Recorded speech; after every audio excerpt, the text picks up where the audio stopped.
My name is Harry Shafer. I'm the curator of archaeology here at the museum, and I have the honor of introducing our first speaker today, Kay Hines. Kay is a historian and an archaeologist. She has worked as a city archaeologist for the city of San Antonio since 2003. She has a degree in anthropology from the University of Texas at San Antonio and specializes in historical archival research and Spanish colonial archaeology. Kay has conducted cultural resource investigations for over 35 years. If anybody knows what lies underneath San Antonio, you need to ask this lady because she knows. She's worked with universities, cultural resource management firms, and as an independent research consultant. She is the co-discoverer of the San Saba mission, the mission Santa Cruz de San Saba, which is located in Menard County. There is a very famous Spanish painting of the sacking of San Saba that is on display right now at the San Antonio Museum of Art. We saw that. We had that painting that painting was featured in a symposium at San Jose Mission some years ago. It's quite interesting. But Kay, archaeologists kept trying to find this mission, and it takes somebody with little guts and gumshoes to go out and do it. And Kay was one of those that finally located that site. She also participated in the Spanish colonial component at La Salle's Fort St. Louis, located in Victoria County in Texas. And I'm going to add something to that too. That occurred prior to the encounter, Tehran's encounter with the Payaya here in San Antonio, but it set and staged the dynamics that led to additional exploration by the Spanish because they were concerned with the French coming in, taking over Texas. On behalf of the city of San Antonio, Kay oversaw the recent archaeological investigations in Alamo Plaza, Hemisphere, and the extensive archaeological investigations at Main Plaza. Kay has provided management and coordination for over 1,000 projects to date, totaling $1.2 billion. That's a lot of money for archaeology. Kay has received numerous awards for her work from the Texas Historical Commission, including an award of excellence in archaeology for archaeological research from the Texas Historical Commission, and was presented with the Texas Preservation Hero Award from the San Antonio Conservation Society. And it is a great pleasure that I introduce Kay Hines.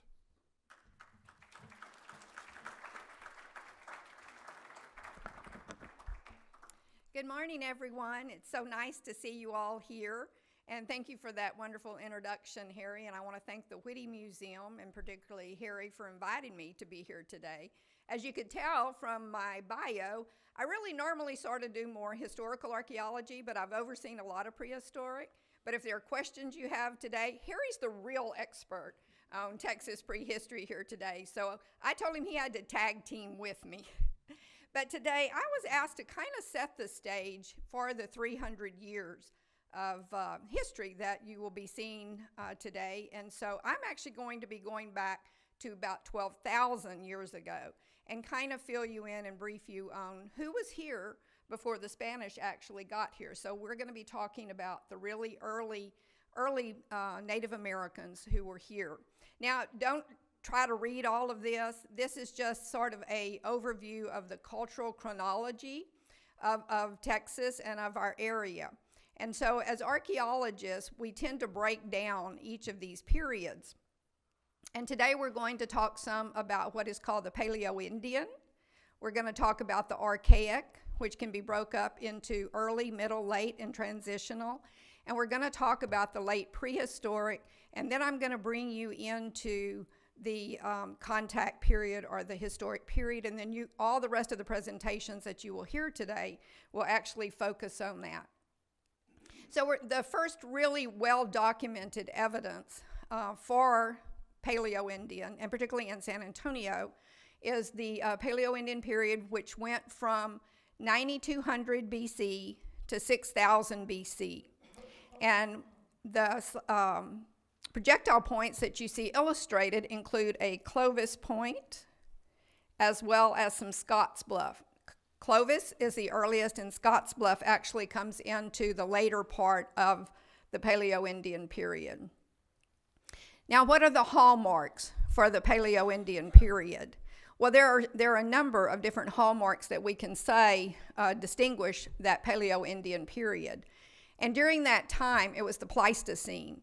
And so there were Pleistocene flora and fauna, which were available. And here in San Antonio as well, we have found mammoth bones, in particular along Culebra Creek. We have found mammoth bones down along the San Antonio River off of 281. So the Native Americans at that point in time were hunting those large game, which were mammoth and mastodon and other Pleistocene era flora and fauna. There were small bands of hunters and gatherers. We know they were also doing hunting and gathering for food sources, so it wasn't just all big game. We have now learned from some sites that have been excavated recently that they were utilizing other types of resources other than just the big game. They used the very distinctive fluted points, and you're going to see some photographs of those today. And then toward the end, you have the Clovis and the Folsom, and towards the end, then there starts to be more variation in some of those point types. And one of the hallmarks is the use of what's called the atlatl for their hunting activities. And this is a map showing the distribution of Clovis points in the United States.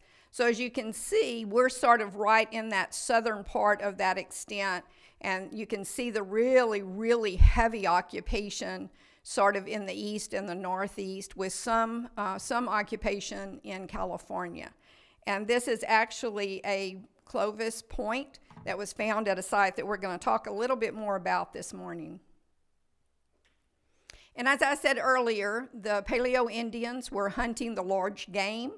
They would butcher the mammoth that they found, and almost everything from that animal was being used in their daily life. They also, again, had use of the atlatl, which was a hunting technique, and if you've ever tried it, I don't know if any of you have ever had the opportunity to try it, it's pretty darn difficult. I've tried it, and I'm not very successful at it. So they had to be very skilled hunters to be able to pull that off. In around 8800 BC, the Clovis Point seems to disappear pretty much from the record, and there is a what we call the Folsom culture comes in.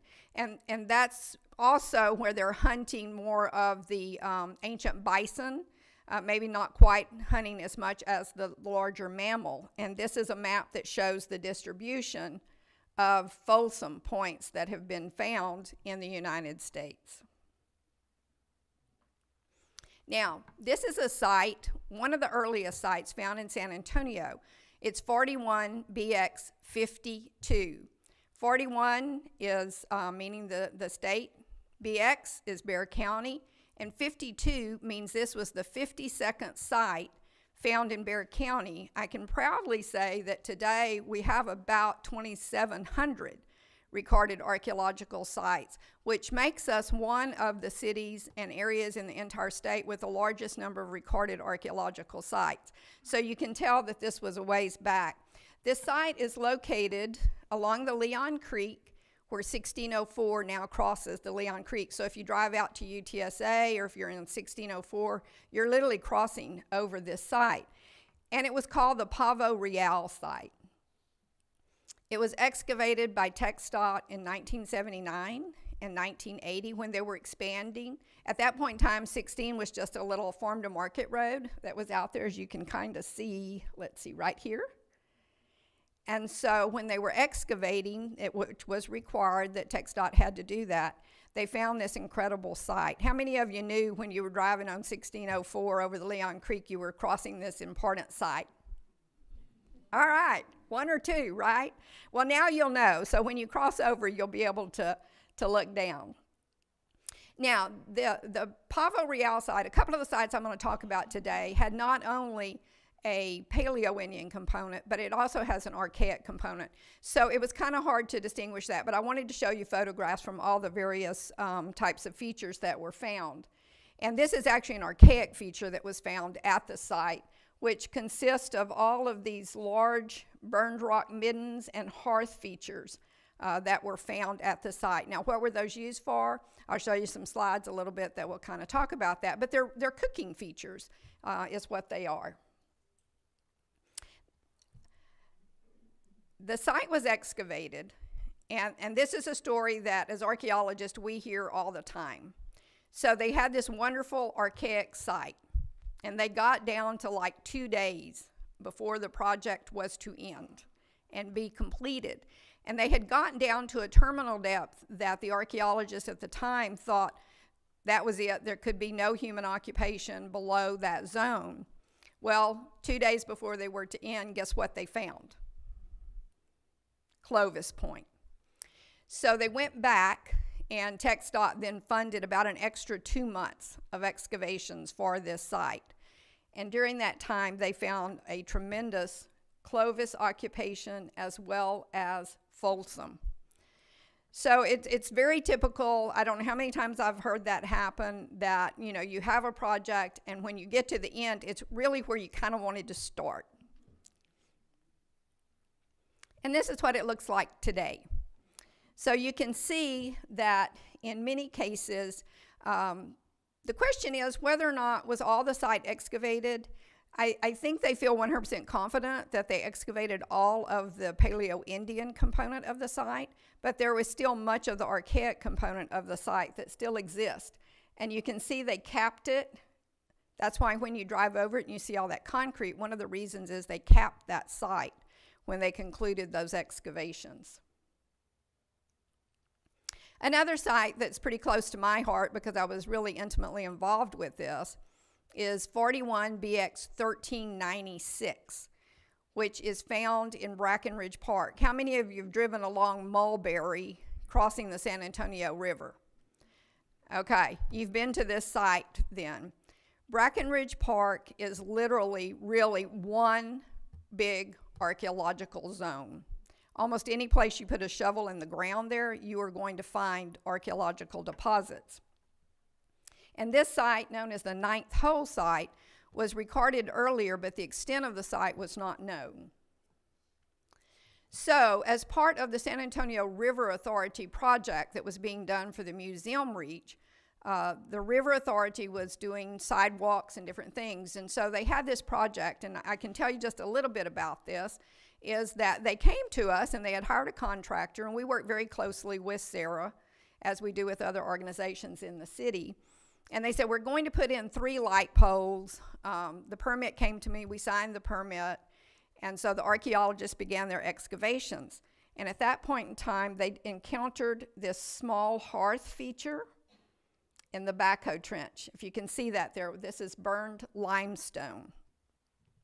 So we were pretty excited about that. It was an Archaic component, and so we did full excavations there. And part of my job is, I don't always sit at my desk, although I'm there a lot, but I thought, I'm going to go out and visit the project area. So I got in my car and I drove down there, and I actually ran into the foreman for the project, thank goodness. And we were talking, and I said, about the 3 light poles, because we were putting our units where those light poles were going to go, because those were the deep deposits. And I said, yeah, the 3. And he said, what do you mean 3? And I said, well, yeah, aren't there 3 light poles? And he said, oh, no. He said, we've got 12 light poles. I'm like, really? So I immediately got on the phone and called the project engineer from Sarah, who was wonderful to work with. And he said, what do you need to do? And I said, well, we got to go back. We've got to go back and look at these other light poles. So he said, okay, just tell me how much we need and we'll go do it. He was really good, Mark Sorensen. I don't know if any of y'all knew Mark or not, but he was actually just a delight to work with. So we went back and conducted additional excavations right there under the sidewalk. If you walk on that sidewalk there along Mulberry, you are walking on top of this site. And we decided we wanted to go deeper to see what else might be there. So we actually went about 8 to 9 feet in these backhoe trenches. And I just wish we could have gone a little bit deeper, because I feel certain we probably have Clovis and Folsom somewhere within the park. We just haven't found it yet. And part of the reason we don't find these sites is because most of the time those Paleo-Indian sites are very deeply buried, and so they're hard to access. But anyway, we did get to the transition zone here into what we call the early Archaic. And at the terminus of our excavations, we actually encountered St. Mary's Hall projectile points, and we were really excited about this. And we were fortunate. The St. Mary's Hall point was first named by Dr. Tom Hester, who is a longtime colleague of not only mine, but certainly Dr. Shafer's. And he named that point from a site that he had excavated literally for St. Mary's Hall, up north of 410. And so it became known. We weren't quite sure exactly where it fit into the chronology of that late transitional or the late Paleo-Indian point. But we were fortunate that we got some burned bone. I think we had a couple of fragments, and we were able to get dates on that St. Mary's Hall. And those dates came back 10,490 BP. Another example of some of the St. Mary's Hall points that were found from that site. I think they're just beautifully flaked. The work is just gorgeous on those. And above the St. Mary's Hall, we encountered what's called an Angostura point. Angostura is in that late Paleo-Indian point, and as you can see, dates to about 6,500 to 6,000 BC. So we have one of the most significant sites now found in San Antonio for that late Paleo-Indian and Archaic period. We also had other types of artifacts, including Guadalupe tools, other stem types of projectile points from that late Archaic, from the early Archaic.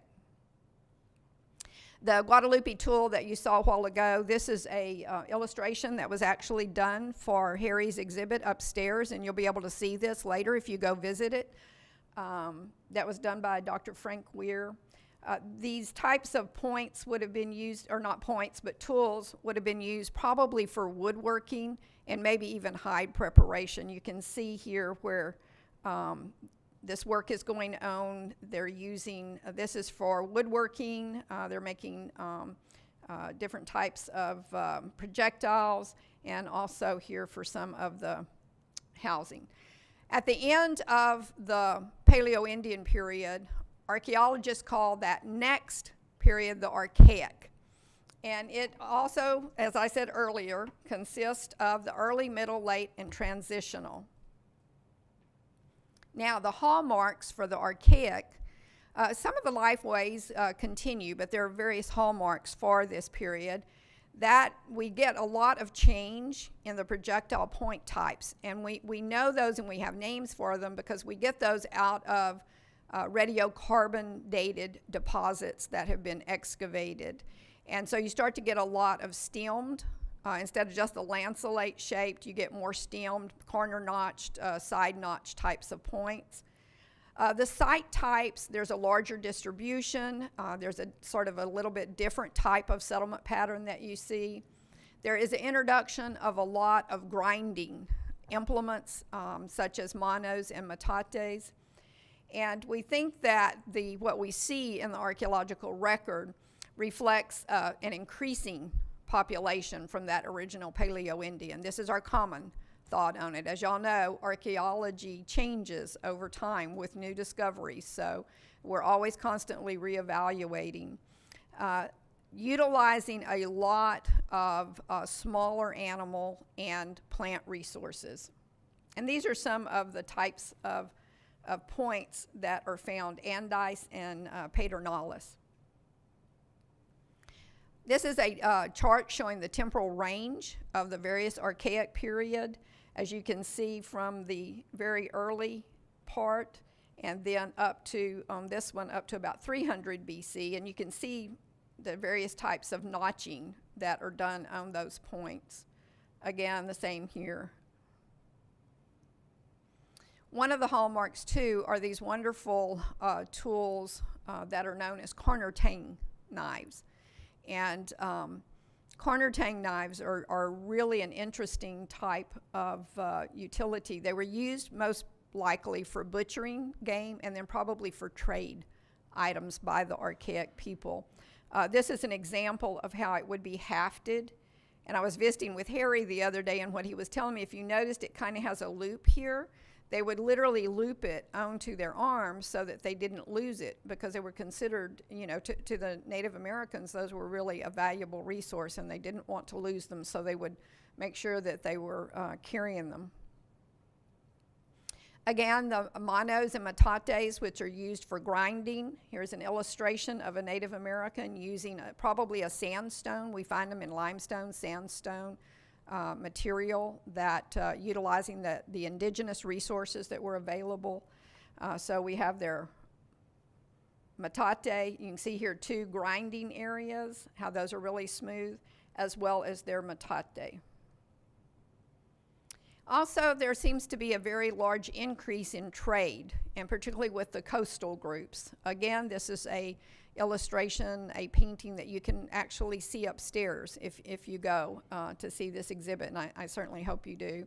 But trade items, much like with conch shell pendants, maybe asphaltum, other types of things that they were getting from the coast. And a much larger range of faunal resources. Remember, the Pleistocene is over towards in the Archaic. So this is just an example of some of the types of resources that have been found in archaeological sites. Deer, bison, actually rattlesnakes, and turkey, other types of, this is not definitive at all. This is just an example. And as well as the flora resources. So they were utilizing almost everything that was available. Also, we find in the archaeological record a large focus on burial practices. And in this painting, again, you can see upstairs, you can see that they have dug a pit. They are using ochre. They're using deer horn, antler, sometimes the entire skull, to place over the heads and bodies of the burials. So we see an increase in the number of cemetery sites during the Archaic period. And we're going to talk today about another site on the Medina River. How many of you were in San Antonio when the Applewhite Reservoir was going to be constructed? Anybody here? So you remember that well. I was actually hired to be the historian for that project. And so it was a wonderful opportunity to get to know so much about the prehistory, but the history of the area of the Medina River. And so the archaeologists, we had 3 different firms that were working on the project originally during that 1989 to 91 period. But the earlier work was actually done by the Center for Archaeological Research back in 1981, starting 81, 82, and I was hired on in 1984 as that project historian. So there's a really neat story about the Richard Bean site. We had done all of the archaeology that was going to be done, and at the end they were actually preparing the site for the dam that was going to be constructed. And you can see here's the location of the site on the Medina River. And thank goodness, this doesn't happen all the time, but one of the engineers who was working on the project was down working in that dam area. And he realized one day as the backhoes were coming in and scraping, he started to see like mussel shell, some chert flakes.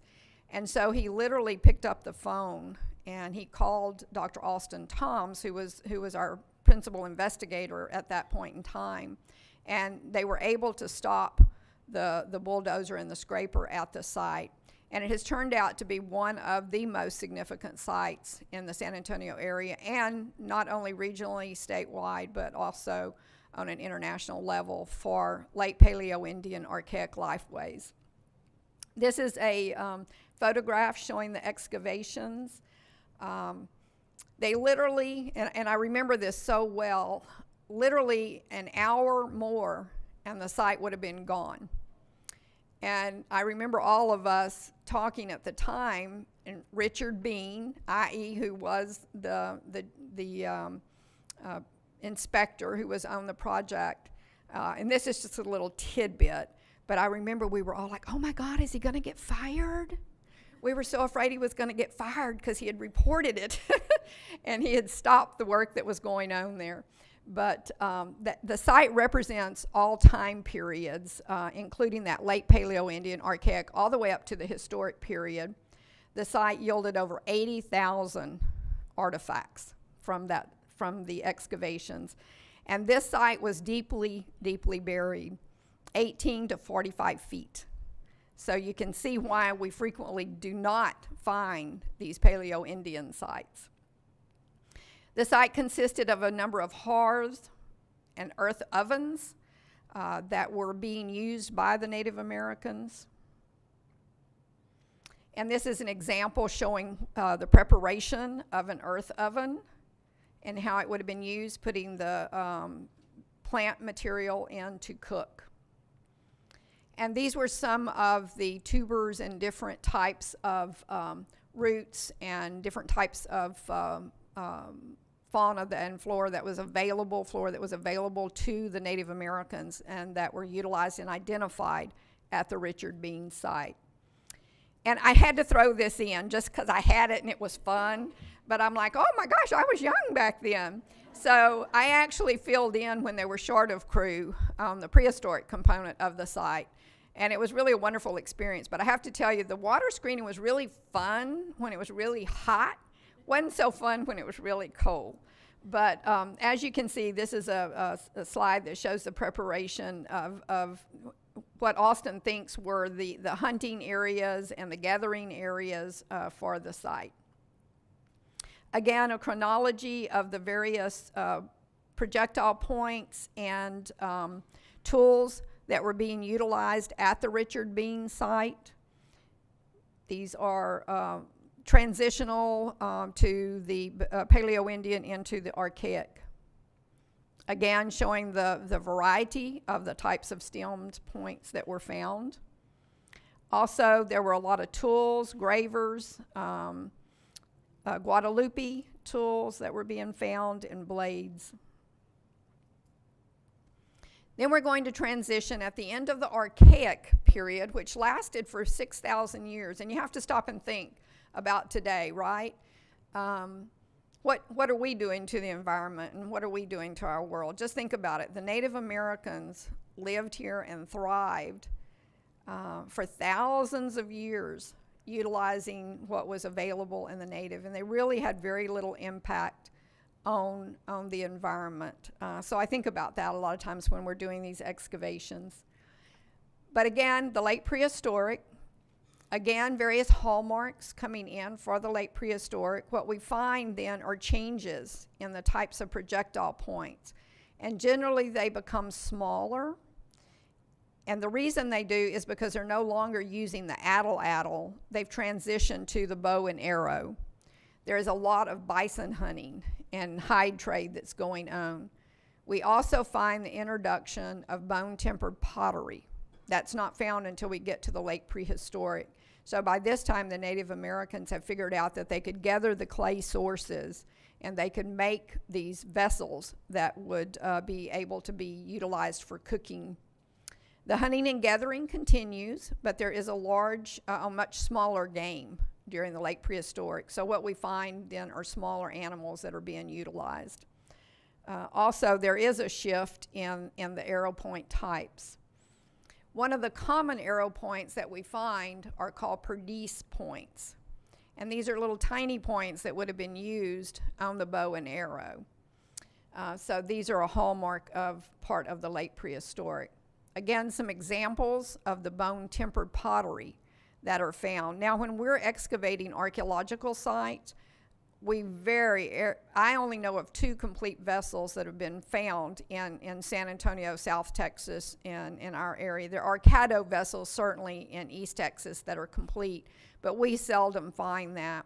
There's a small spoon that was found down in Atascosa, or what's called a spoon, down in Atascosa County, and I think I've seen one other vessel that was in a private collection that was a complete Native American bone-tempered vessel that was sort of like much of this style and design. The Native Americans used crushed bone to place in their clay for these, and it sort of served as, like if the vessel were to crack, so it was a material that would help stop that crack. Towards the end of the late prehistoric, we get into what's called the Toya Phase, and this is a well-documented, although I have to say most of the sites that have really good documentation for the Toya really come from surrounding counties. At least since I've been at the city, I can't think of a single occupation Toya component that we have excavated. But you can see the range for the Toya, which is about 1300 right up to the historic period, 1650. This is a site that when you go upstairs and look at the exhibit, you'll be able to see some of the artifacts. This is a site that the Texas Archaeological Society excavated as a field school. Harry served as one of the investigators for that site, and they found a really intact Toya component. It's in Medina County, and it's called the Eagle Bluff site, ME 147, and that was recorded. When was that recorded, Harry? Or Clint, do you know? Maybe not too many years ago, about 20 years ago, and they're only up to 147. So that tells you a little bit about the number of sites that San Antonio has. This is a Eagle Bluff Toya component.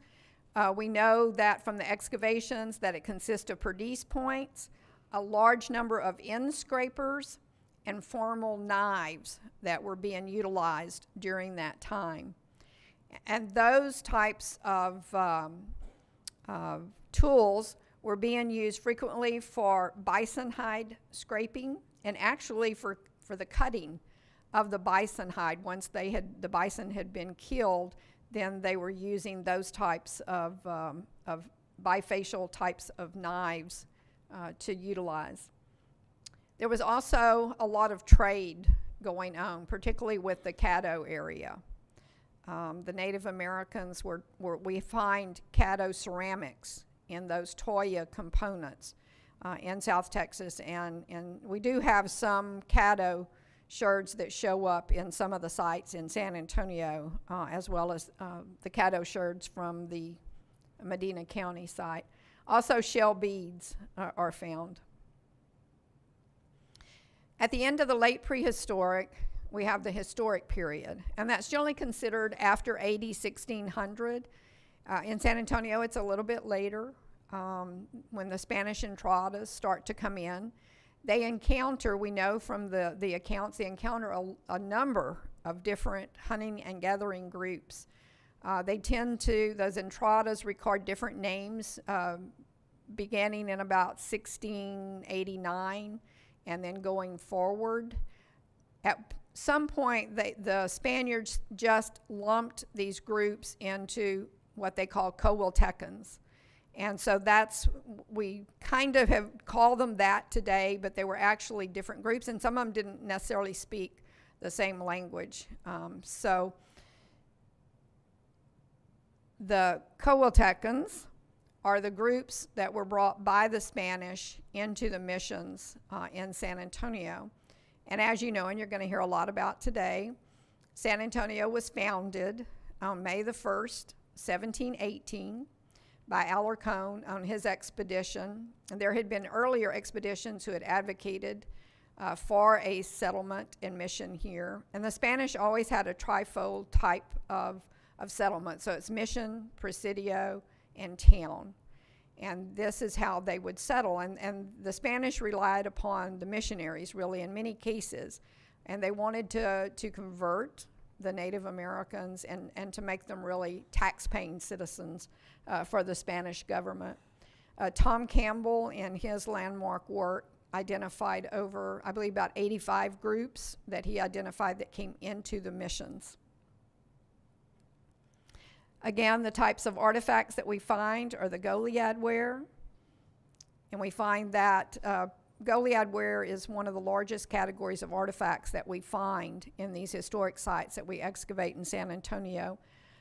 A point type called a Guerrero point, and that was first named again by Dr. Tom Hester from the work that he did on the Rio Grande River in the area of Solano, and he called it a Guerrero point. They're pretty widespread. And by this time, many of the arrows that are being used become metal because they have access to metal that the Native Americans have access to metal that is being brought in by the Spanish. So the bow and arrow does not go away. It just, the points are substituted with a metal point. And then we ask, well, what happened to the Kovalchukans? And many years ago, if you were in studying archaeology, the common perception was that the Kovalchukans were extinct. They went away. We now know from working with many of the Native American groups that that just isn't true. Many of the inhabitants of San Antonio today are descended from those mission groups. And this is my friend Ray Hernandez, who became a Native American activist, gosh, way back in the late 70s and 80s. He's actually a retired San Antonio policeman. And he would hear the stories told by his grandmother. And so he started doing research. And so now there are a number of groups such as American Indians in Texas at the Spanish colonial missions who can trace their ancestry back to the Native Americans who were in the missions. There's some work ongoing now. We will see what the results of that is. That perhaps the question has always been, can those historic Native American groups that were encountered be traced back to those, and do they have a lineage to the Archaic and to the Paleo-Indian? And I think there's, that's still being looked at. There is a possibility that certainly that is the case, so that for thousands and thousands of years, the descendants that are here today were occupying this, or the people that have descendants here today were occupying this land. And in closing, I want to remind you all to please go upstairs. Harry has put together a wonderful exhibit where you will actually be able to see many of these artifacts that I've shown you today, and to talk about the Native American occupation gathering at the waters. And I'll now turn it over to Harry. Thank you.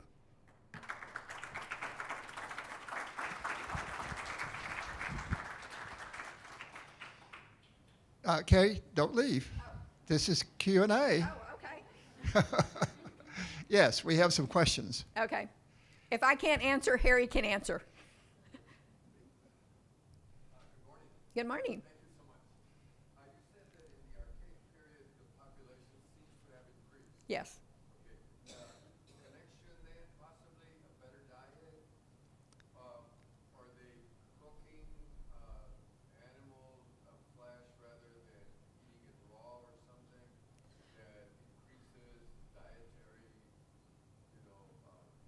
calories or whatever you call it, by way of getting a better life and slightly higher population? Right. Well, Or a variety of crops of fauna and both. Well, and I'll let Harry fill this in. What I'll answer at first is that certainly the types of game that was available changed and was probably more diverse that was available. And Harry, do you want to comment on that some more? Yeah, over the past 11, 12,000 years, population in North America, the Indian population increased. It increased a number of reasons. I mean, populations, when you do have good access to food and you can settle into specific areas, it's a normal biological process, and this was what was going on. But as the population increased, stress on the environments began to increase. I mean, Cave talked about the Paleo-Indian period. You had these huge animals. So these things were walking Walmarts, and you could get virtually everything you needed. Plenty of food. However, when those big animals begin to go, and here's another kind of dynamic that has everything to do with the population, cultural chronology, whatever, and that's the climate.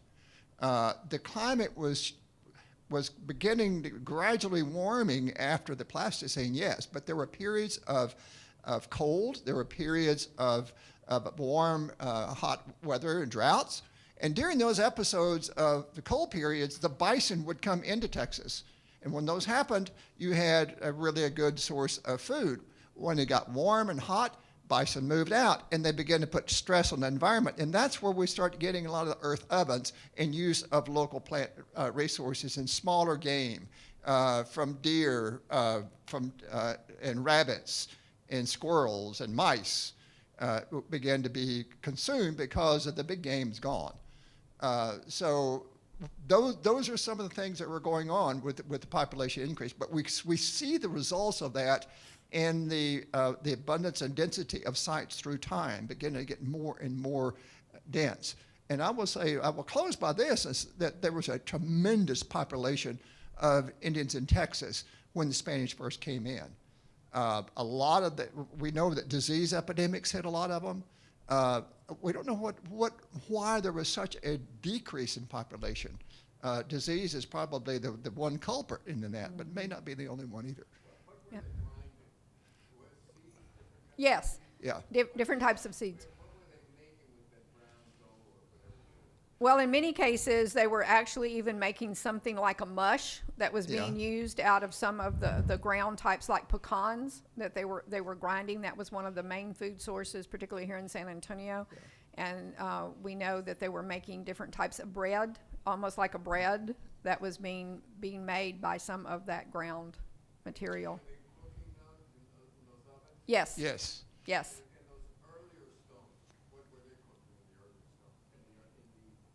The Paleo-Indian?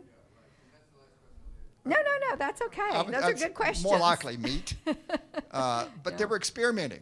They were coming into an area that there was no tradition, no mythology, no history about what foods were good and which ones were not. There was a lot of experimenting going on through time. And by the time we get into the Middle Archaic, these people had a much better understanding of the local plants and how they could be economically used than we do today. And I like to say that because that's a very important fact.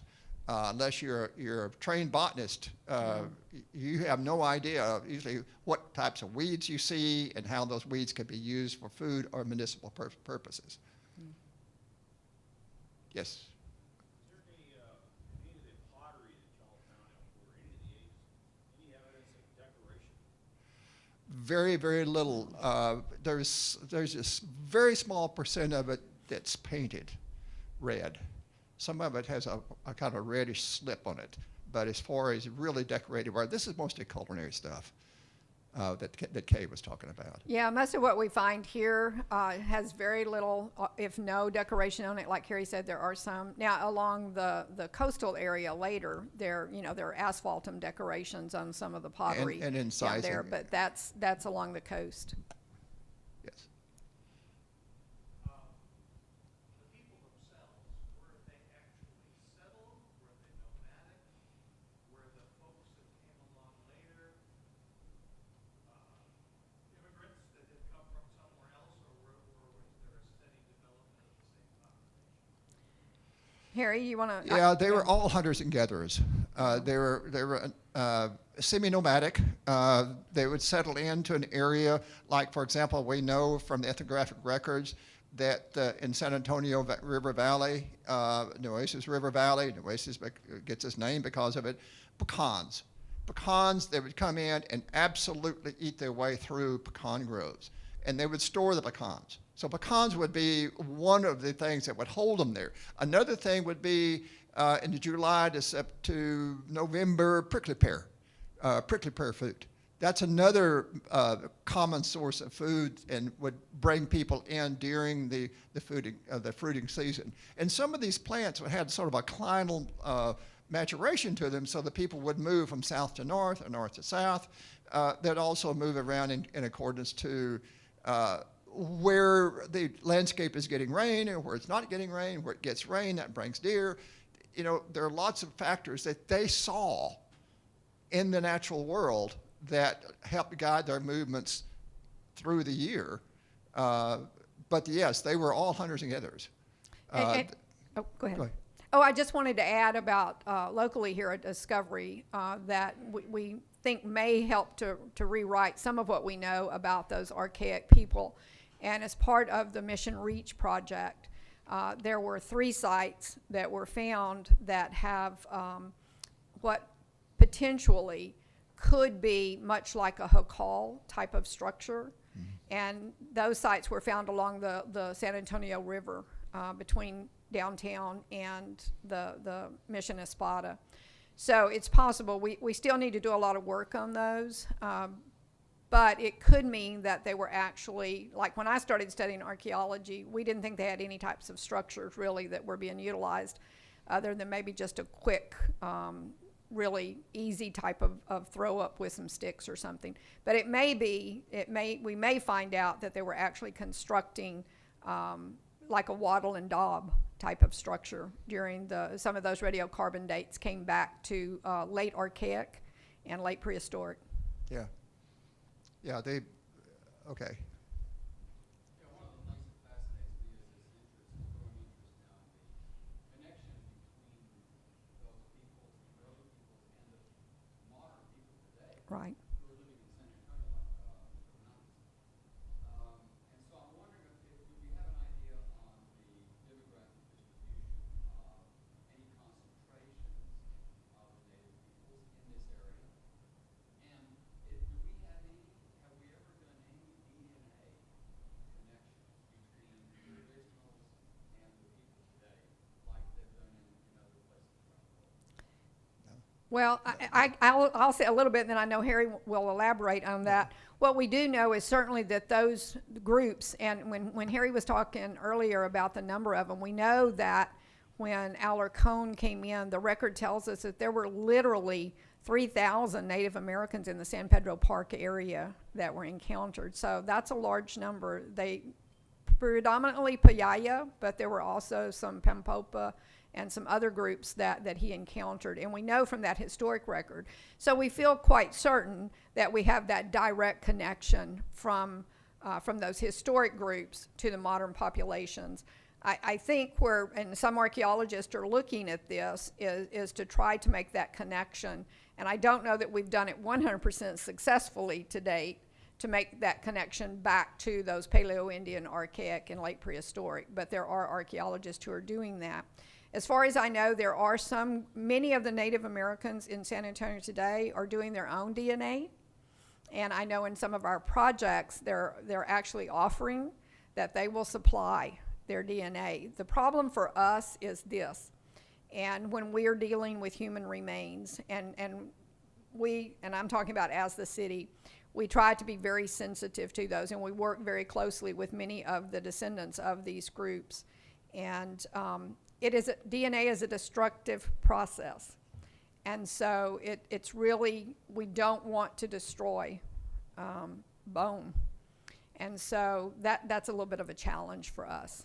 Harry? Well, that's exactly the problem. You can get DNA from modern populations, but what do you compare it to?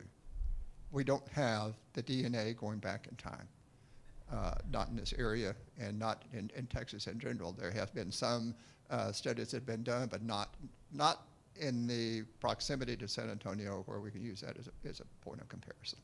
Yeah, so when we coordinate with them, and we're working on a project right now where this issue is being discussed.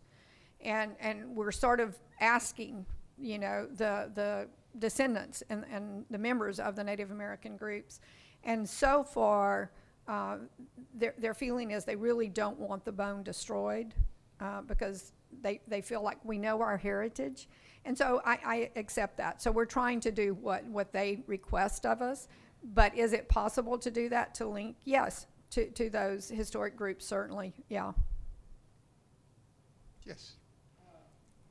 In my readings, I find that the Kalo Nation was very organized, and it seems like the population in this area was basically small family groups. Is that correct?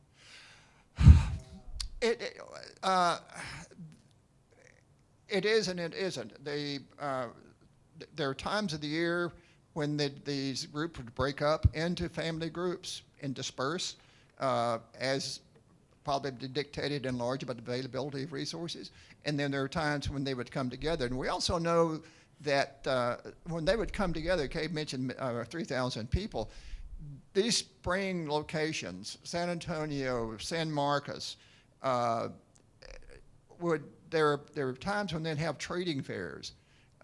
Indian groups from very broad regions, I'm surprised at sometimes how far these people traveled to come to these trading fairs, would get together, and some of them would stay around. And that's no surprise to me when the Spanish talk about the different groups that were in San Antonio area when they showed up, because these groups moved around a lot. But I think part of our understanding is clouded by the fact that when the Spanish started coming in and the French started coming in, and these groups began to move around, a lot of them consolidated. We know this as a fact for mutual defense.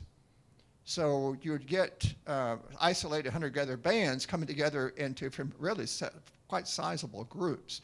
I know there was a Spanish explorer coming out of Mexico, and he describes this very process that they would come together for mutual defense because they were warring among themselves. And what were they fighting over? Bison. Yes? As the native people transitioned from the late prehistoric into the historic period, how long did the hunter-gatherer culture persist in time? It's a simulation process. I know for the three of our missions here in San Antonio were actually moved from San Gabriel River, the San Javier missions in Rockdale, in 1755, 1756. The reason those Rockdale missions failed was because of the Apaches' threat coming in from the west, and by smallpox broke out, or was it small cholera? One of the communicable diseases broke out among the group, and the Indians knew their best defense of that was to disperse, and they did. And so there were other problems with the missions, with the soldiers and the Indians, and they didn't get along, and so they finally just closed those missions and moved them to San Antonio. So the three missions, the southern missions, are really transported from the San Javier complex. Yeah, one of the things, there's actually a period in between what you're talking about that we call the protohistoric, and that's really sort of that transition between those late prehistoric people into the historic, and I really didn't have time to go into all of that today, but there is evidence supporting exactly what Harry said. For example, some archaeologists have been looking at some of those, quote, protohistoric sites, and we have a really nice protohistoric site along the Medina River. And part of that is you see glass Perdiz points showing up. Mm-hmm. And so Perdiz, remember, is that late Toya type of thing. But then once we get into the historic period, we're actually seeing evidence that they're no longer using the chert, but they now have access to glass. And so there's some collections, in fact, at the Whitty that have some glass arrow points in them coming from some sites. So there's a lot of research. There have been some recent books. Dr. John Orn has probably written one of the most recent books on that late prehistoric, protohistoric, historic period. Well, to kind of continue that thread, when the French were coming in from Louisiana, they came in primarily along the Red River and in East Texas as traders. They really didn't make it quite to the Brazos River coming from the east. Their idea in terms of interaction with the Indians was they were traders. They absolutely brought tons of material, glass beads, muskets, knives, scissors, files, all that kind of material that the Indians really did want to trade for hides. And those hides went back to New Orleans and then went back to France. So their whole economic pursuit was trade. So in the Indian sites where we know that were contemporary with this period of 1700s, we know, when we find those sites, they are you can see this transition of getting away from stone tools to metal, converting projectile points out of gun parts, for example, or copper kettles, cutting those up and making points out of that. Where in the Spanish, by contrast, their idea was to essentially missionize the Indians and convert them into loyal members of the church, and to teach them agriculture. That was the whole transition. I think you're talking about it's the missionaries that really made that, were the teachers in that conversion process. Converting, and some of the Indian groups did not go along with that. They said, this is too much work. I'm going to go back in the bush. But a lot of them didn't, and we have some really good mission records now documenting that. Yes? There's a couple of strange things in the first diaries of the Spanish immigrants in 1691, and later there's 3 diaries kept in two of them mention San Pedro Springs. That there's existing irrigation taps. Says that in Spanish, and the other one says that hemp is growing 8 feet high at San Pedro Springs. And so the question is, were the early Spanish diaries wrong about the irrigation taps that they refer to at San Pedro? If I can address that real Sure. quick, because we've been looking at this very closely, actually, George. And part of that is because the diaries do say that when they arrived at the springs, that there was an acequia, or taps and sluices of water. I thought perhaps it was a mistranslation, because I was interested in looking at that, and we've had discussions. I know Clint and I have had a large number of discussions about this as well from the work that we did in San Pedro Park. And I actually sent it out to 2 other, we got the original Spanish, and they translated, and the word they use is actually acequia. So it's very interesting, what does that mean? Does that mean that there was already a constructed acequia, or does it mean, because if what you see at San Pedro Park today is not necessarily what the Spanish saw when they came in, because remember, a lot of that has been cut down. Or did it simply mean, because we know that there were at least 15 to 20 springs in the park, there was the high bluff, and remember, much of that has been cut down.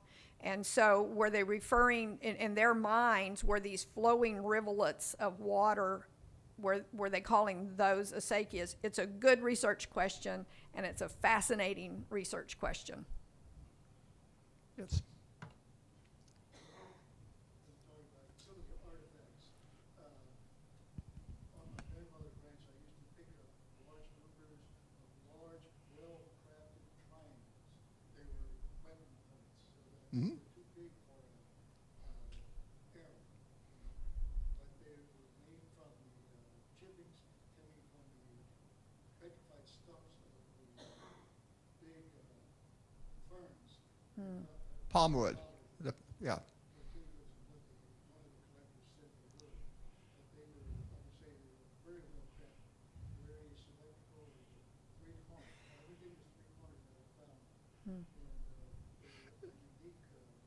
That's a very common point type in South Texas. Yes.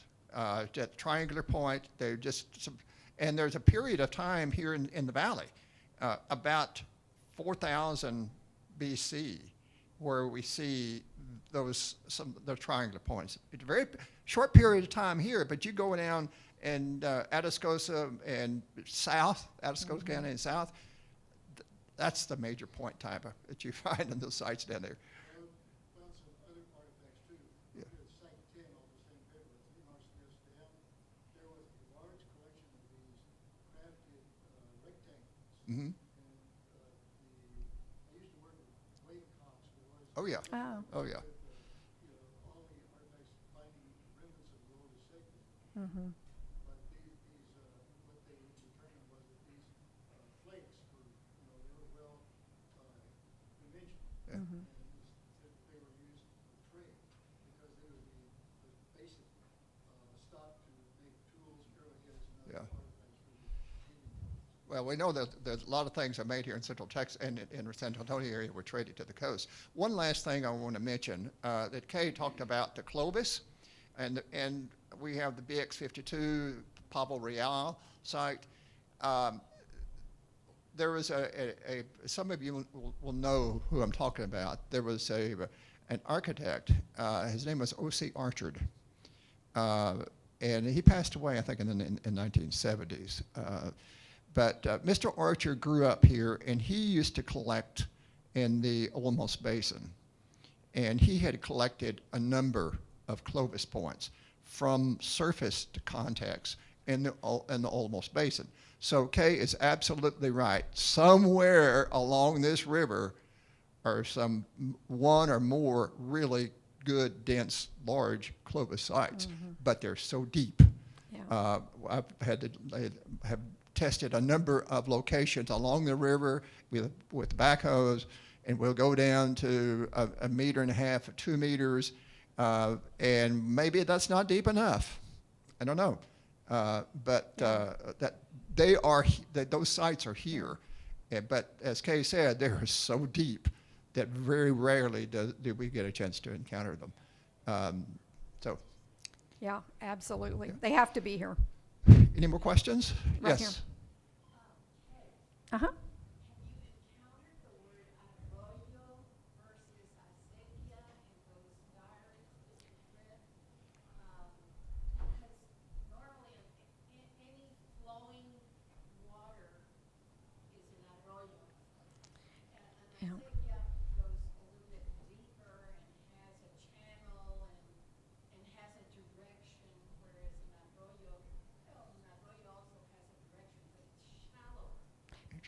Yes, we have, and you're one of the best translators in this town. So, yes, that's absolutely true. It does appear, though, in the record that they actually use the word acequia. I was 100% certain it had to have been a mistranslation. It's not. They actually use the word for acequia, but frequently they do refer as arroyo. You're correct. Yeah. Okay. Well, thank you very much. And again, as Kay said, we invite you to go upstairs and see the exhibit, Gathering at the Waters, that is associated with our 300-year celebration, and it features the first 12,000 years of San Antonio. So thank you very much. Thank y'all.